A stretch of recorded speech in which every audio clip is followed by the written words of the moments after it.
А участковые вместе с представителем общественного совета при МВД тем временем поздравили жительниц столичного поселка Верхняя Максаковка с наступающим праздником весны и подарили цветы и открытки с теплыми словами.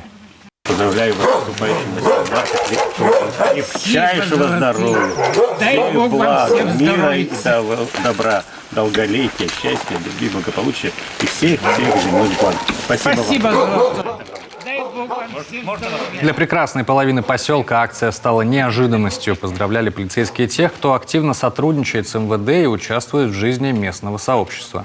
Именно с активной жизненной позицией пенсионеров. Также поздравляли руководителей Центра досуга «Лира» Жанну Григорьевну, которая также постоянно с нами работает, активно помогает сотрудникам полиции. Ну, в основном это с несовершеннолетними.